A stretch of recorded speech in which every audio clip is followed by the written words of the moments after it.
आजादी हम लेकर आएंगे, आजादी हम लेकर आएंगे, आजादी तेरे खून से इंकलाब आएगा, तेरे खून से इंकलाब आएगा। तेरा मेरा रिश्ता क्या, पाकिस्तान का मतलब क्या, पाकिस्तान का मतलब क्या, लेकर आएंगे, हम लेकर आएंगे, हम लेकर आएंगे पाकिस्तान जिंदाबाद। अरशद हम शर्मिंदा है, तेरे कातिल जिंदा है, अरशद हम शर्मिंदा है, तेरे कातिल जिंदा है, अरशद हम शर्मिंदा है, तेरे कातिल जिंदा है, अरशद हम शर्मिंदा है, तेरे कातिल जिंदा है। पाकिस्तान का मतलब क्या, ला इलाहा इल्लल्लाह, पाकिस्तान का मतलब क्या, ला इलाहा इल्लल्लाह, तेरा मेरा रिश्ता क्या, ला इलाहा इल्लल्लाह। जिंदा है, अरशद हम शर्मिंदा है, तेरे कातिल जिंदा है, अरशद हम शर्मिंदा है, तेरे कातिल जिंदा है, पाकिस्तान का मतलब क्या, ला इलाहा इल्लल्लाह, पाकिस्तान का मतलब क्या, ला इलाहा इल्लल्लाह, तेरा मेरा रिश्ता क्या, ला इलाहा इल्लल्लाह। अरशद तेरे खून से इंकलाब आएगा, अरशद तेरे खून से इंकलाब आएगा, अरशद तेरे खून से इंकलाब आएगा, अरशद तेरे खून से इंकलाब आएगा, अरशद तेरे खून से इंकलाब आएगा। पाकिस्तान का मतलब क्या, पाकिस्तान का मतलब क्या, पाकिस्तान का मतलब क्या, ला इलाहा इल्लल्लाह। अरशद हम शर्मिंदा है, तेरे कातिल जिंदा है, अरशद हम शर्मिंदा है, तेरे कातिल जिंदा है, अरशद हम शर्मिंदा है, तेरे कातिल जिंदा है। पाकिस्तान जिंदाबाद।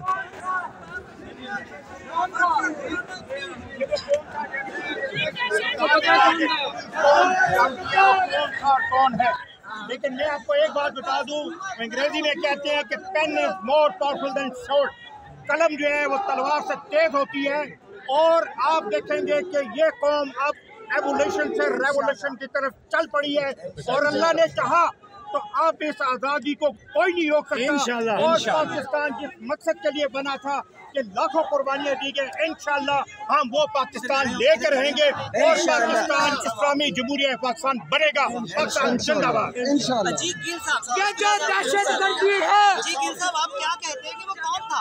वो बाजुआ था, बाजुआ, वो बाजुआ था।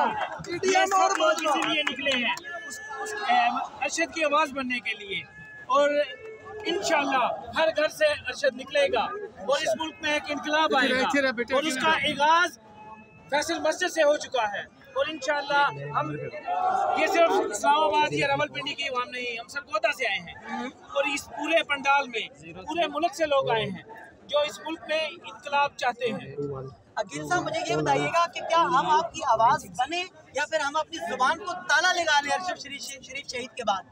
सर आपको जुबान को ताला लगाना तो नहीं, लेकिन आपके जो बड़े हैं वो आपके जुबान पे ताला लगवा देंगे।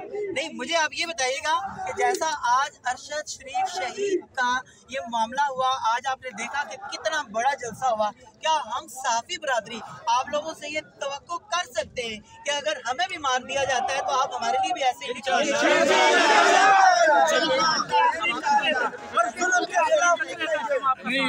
सर, हमारी भी एक रिक्वेस्ट सुने, अगर आप सच के साथ खड़े होंगे तो हम आपका तब सपोर्ट करेंगे।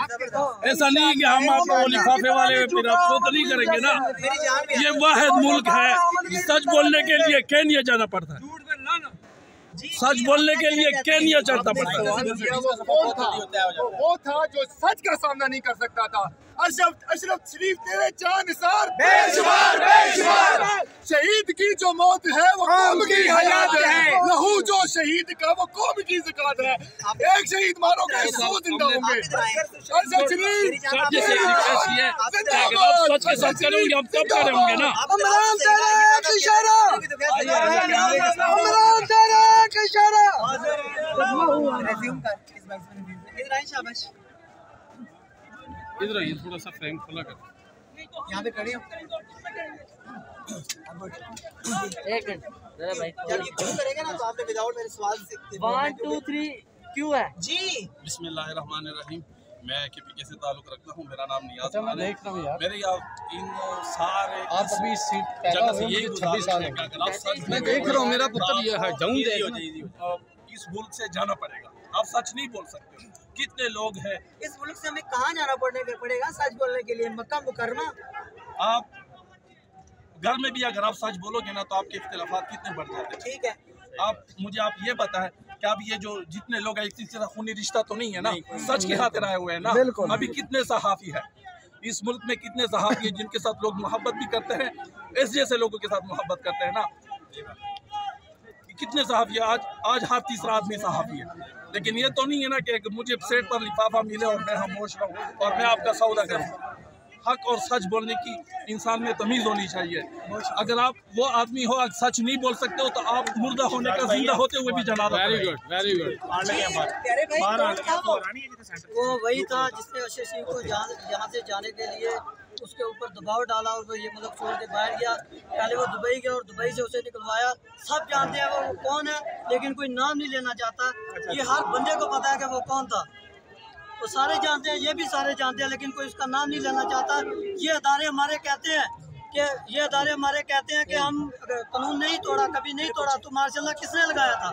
ये मार्शल इसी अदालत ने लगाया था, किसी ट्रैफिक पुलिस ने नहीं लगाया था या किसी चौकीदार ने नहीं लगाया था। अदालत से क्या चाहते हो आप लोग? अदालत से क्या चाहते हो? इंसाफ चाहते हैं, लेकिन यही अदालत जो हमारी है ये हमें इंसाफ नहीं अदालत भी यही करेगी फिर हम रोडों में निकलेंगे। कौन से मेरा एक ही सवाल है कि निकलो, खुदा के लिए निकलो। जी मौजूद है। अच्छा, जो आप इनसे पूछें कि भाईजान ये बताइए कि आप जो कह रहे हैं कि कौन है, आप उसको क्या मैसेज दे रहे हैं? जो आप समझते हैं कि जो मुलव्वस है उसको आपका क्या मैसेज है? उसको तो अल्लाह पहुँचाएगा, फिरौन को भी अल्लाह ने बचाया है। जिसने भी इसका कत्ल किया है ना, उस पर लानत है, पूरे पाकिस्तान की लानत है। उसने हमारा इतना कीमती इंसान, सच बोलने वाला हीरा होता है, हर किसी में हिम्मत नहीं है कि सच बोल सके। वो सच बोलता था इसलिए उसको कत्ल किया। वो अगर झूठ बोलता है, इनके तलवे चाटता ना ये हामिद मीर की तरह, तो इसको ये फिर सरों पे उठा के रखते हैं। मेरे मुंह में कुछ और आया था। बोला कि हामिद मीर की तरह, तो हामिद मीर को भी तो 6 गोलियां लगी थी पूरी की पूरी। 6 गोलियां लगी थी, लेकिन वो बचा हुआ है ना साइड। इसको क्यों मारा? अगर वो मर जाता तो आपको यकीन आता है? इसका मतलब है कि नहीं। आप लोगों में से जो भी बंदा जिंदा है, बात कर रहा है, आपको यकीन नहीं आएगा। जब हमारी जान चली जाएगी तब नहीं, ऐसी बात नहीं है। सारे पाकिस्तान को पता है, ये जो जितने खड़े हैं इन सबको पता है मैं क्या कह रहा हूँ। मैं सिर्फ अर्शद शरीफ की बात करूँगा इधर।